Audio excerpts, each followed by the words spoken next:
Hi, I'm Bill O'Reilly. Thanks for watching us tonight. The truth about Ferguson. That is the subject of this evening's Talking Points memo. I came back from vacation because I am furious about how the shooting death of 18-year-old Michael Brown is being reported and how various people are reacting to it. So let's run it down. Mr. Brown is a victim, shot 6 times by Ferguson police officer Darren Wilson, who up until August 9th had a very good record. Now, some suspect Wilson of murder, and a grand jury is hearing the case. Also, Attorney General Eric Holder went to Ferguson, Missouri today to meet with FBI agents and state authorities who are conducting separate investigations. Good.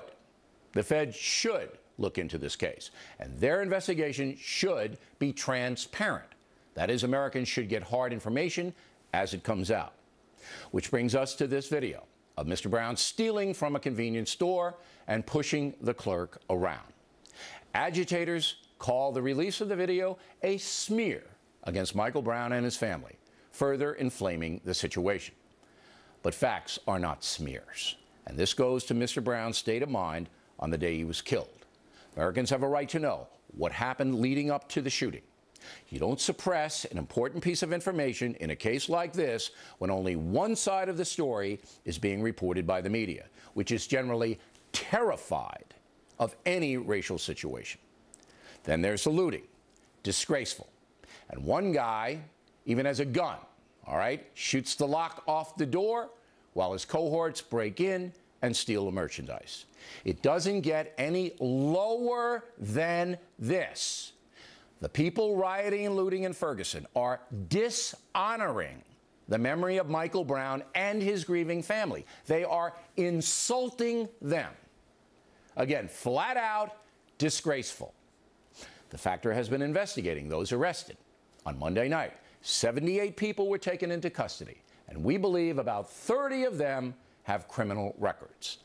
Only four out of the 78 are from Ferguson. Many of the others are troublemakers who just streamed into town. But the liberal media will never report that, nor will they report the true picture of criminal justice in the USA. Instead, NBC News pays Al Sharpton to deliver garbage like this. A young man, 18 years old, shot down in the streets unarmed. And rather than you address it, you tried to smear the young man rather than uphold the principles of justice and dignity. I want you to know these parents are not going to cry alone. They're not going to stand alone. They're not going to fight alone. We have had enough. Enough of what, Al? Enough of what? Police efficiency? In 2012, the last stats available from the FBI, there were about 12 million arrests in the USA. That averages out to 34,000 arrests per day. In 99.9% of those cases, the perpetrator was not killed by police. In fact, just over 400 fatal police shootings a year are recorded in this country, according to the FBI. So let me restate. 12 million arrests a year, 400 fatal shootings, many of them justified. And Al Sharpton has the nerve to insult the American police community, men and women risking their lives to protect us.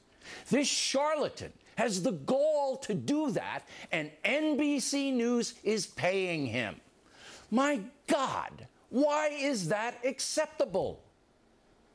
Also on MSNBC, another agitator said this. There is a war on black boys in this country. In my opinion, there is a war on African-American men. It is an absolutely deplorable situation that the United States, which is supposed to be the greatest nation on earth, sits back and allows black boys to be murdered. Black boys being murdered in the context of Ferguson. Are you kidding me? The truth is that 91% of black homicide victims are killed by other blacks. 91%. Yet that woman tries to mislead folks by accusing American law enforcement of shooting down young black men in the streets. It's beyond belief. What is going on in this story is beyond belief. Yet these people get away with it. And in certain places, they're even respected. Incredibly, Al Sharpton is going to speak at the funeral of Michael Brown on Monday morning. The slogan the racial agitators are using in Ferguson is, "Hands up, don't shoot." They apparently believe that Michael Brown was trying to surrender when Officer Wilson shot him dead. Maybe that's true. We'll find out. But MSNBC put a person on the air who said Mr. Brown was shot in the back. That turns out to be false, according to an autopsy. We also hear today that Officer Wilson has an orbital blowout fracture of his eye socket. The factor has not been able to confirm that, and we do not want to try this case on television. We're only reporting the alleged injury to demonstrate that there will be much more to come in this case. That is why there is an investigation and a grand jury and a trial process. But to the race hustlers, Officer Wilson is already guilty. They've convicted him. Their slogan is, "No justice, no peace." I guess that's lynch mob justice, because those people will never accept anything other than a conviction of murder in this case. They don't really care what happened. They want Officer Wilson punished. And he should be punished if he murdered Michael Brown. If a jury finds Wilson guilty, he should be put in prison for the rest of his life. But Officer Wilson is entitled to the presumption of innocence that we all have under our Constitution, something Al Sharpton will never give him, because Sharpton only cares about his own self-aggrandizement. And if he has to stoke racial hatred to get that, that's what Sharpton will do. I know this man. His record defines him. Yet he has succeeded in bringing his brand of racial grievance to the White House. When President Obama announced his Brother's Keeper initiative, I was there, Sharpton was there. Finally, the president himself. He was completely correct to call for calm in Missouri. That is his job, to lead the nation. But now, the president should step aside and allow his own Justice Department, headed by Eric Holder, certainly sympathetic to Michael Brown, to uncover the facts. As you saw with the O.J. Simpson acquittal, our justice system can be very flawed, but it's all we have. It's the only thing separating us from the anarchy that Al Sharpton and others want to impose. What happened to Michael Brown should never happen to any American. What happened after his death should never happen in this country. But it is happening, and only the truth will overcome the chaos. And that's a memo. Next on the rundown, we'll have reaction from Charles Krauthammer. Continuing now with our lead story, the truth about Ferguson, Missouri. Joining us from New Orleans, Democrat James Carville. Here in the studio, co-host of the 5, Bob Beckel. Where am I going wrong, Beckel? There's not a lot to argue about here. I mean, look, the people who perpetrated most of these crimes are not from Ferguson. My guess is those people who went in that store didn't know who this kid's name was, let alone worry about whether he's dead or not. So there's that part of it. But the Pew Research came out today saying that black Americans take exactly the opposite view of what happened. They think that the officer probably shot him. White people think he probably didn't. Why do you think African Americans, according to Pew, think that the officer murdered him? Because they live in a town of 70% black. And No. This is people across the country. Across the country. Well, because I think that blacks are used to, in their view, not being treated fairly by the police. All right, so the facts be damned, because I just gave you the facts. No, I heard the facts, but you don't live in a ghetto like they do, and then it gets pulled off and stopped. In Ferguson, they have 67% are black, and 92% of the stops are Isn't it? Aren't you being a little condescending, saying that people in the ghetto can't discriminate enough between facts and emotion? I think that's condescending. I don't believe that. I think what they're hearing from the media is distorting their reality. That's my opinion. Carville, you go.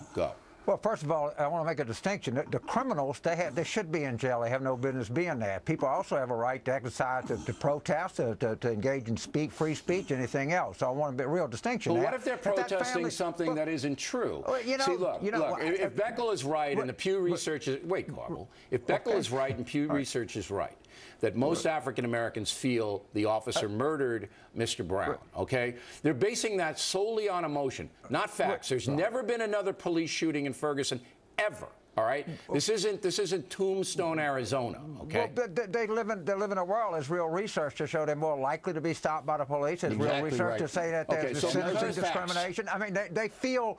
I mean, but I think that's condescending because African Americans are more likely to be stopped. They're going to convict a cop than they don't know nothing about the case. They know nothing about the case. They don't have the jury system and the criminal justice system is going to do that. People jump to conclusions. They have a right to do that. They have a right to jump to conclusions? Absolutely. Well, of course they do. They have a right to deny the officer the presumption of innocence? No, that's what we say. On the jury they don't, but they can say they have the right to say, I think he's guilty. They just don't have a right to be on the jury. But they can, not based on, in that town. Wait, go ahead.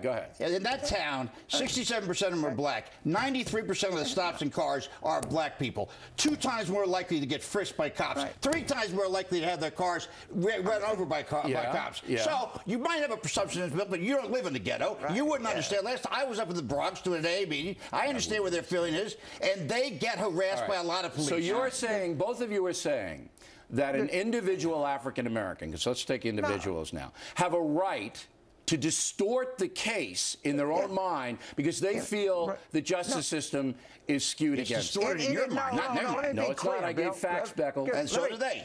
Oh, yeah. Wait. What facts did they give? Their facts their facts are that they have been harassed by the police department. Okay, so therefore Officer Wilson's guilty. No, they haven't reached the conclusion Officer Wilson's guilty. That's what they said in the Pew poll. Listen, you know, I'm curious thing, where was the factor, by the way, when they had 2 town meetings when most of the people in that town went in peacefully and did something? Anybody cover that? No. All right. What do? We cover 2 blocks. I was on vacation. Go ahead, Carvel. Go ahead. Can I make a very clear? Any American has the right to distort any fact that they want to. You can say anything you want in this country. And that's right. But they don't have the right to be on the jury. But I don't know that they're distorting the fact. In their mind, an unarmed guy was shot 6 times. You know, that doesn't look good on the thing. Okay, what?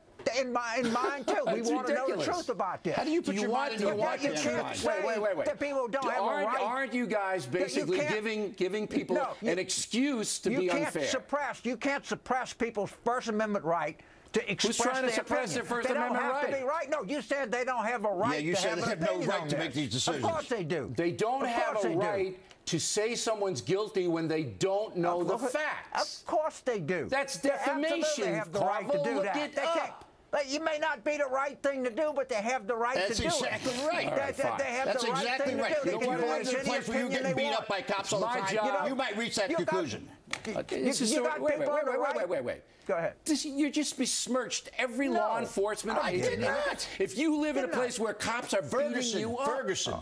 My God. Ferguson. Do you understand that? Ferguson. There's where the cars get ripped over. That's where they get caught out of a car by white cops. And you wonder why they might have some sense that this guy was murdered? It's really beyond belief what you're saying. Well, you are smearing. You wouldn't have a clue of what yeah, I know. I'm an idiot, and you're a genius. All right, Carvel, look. People do not have a right to deny fellow Americans the presumption of innocence. They don't have that right because the Constitution dictates that we get that. There's a legal process that goes on. People have a right to comment on it. They have a right to say that they think they're wrong. Again, no, having a right. This show is coming out for suppression of First Amendment rights. I don't think you want to be there. It's not. If you want to demonstrate peacefully, I have no beef with you. Again, if you want to if people want to say Obama was born in Kenya, they have the right to say that. It's idiotic. It's wrong. It's all things, but they have the right to say it. Wait a minute, Carvel. I want to get you on. Are you saying that right now, all right, what you've seen over the past 5 or 6 days has been idiotic? Yeah, I've seen a lot of things. I've seen smart things being said. No, it's not generally idiotic. Right. People have a feeling. I think it was. Last thing for Beckel. Racial agitators. You are okay with them? Absolutely not. I think they should be. I mean, Al Sharpton has to find one of these things at least 4 or 5 times a year to keep his profile up. You like Sharpton? You respect him? No. I do not. He right, I'm ending on that. Do you beat him up one time, didn't you? We had a confrontation. Yes, sir. Okay, so Beckel beat him up. No, I didn't beat him up. I mean, Were you a police officer at the time? No, you weren't. All right, there's Beckel. And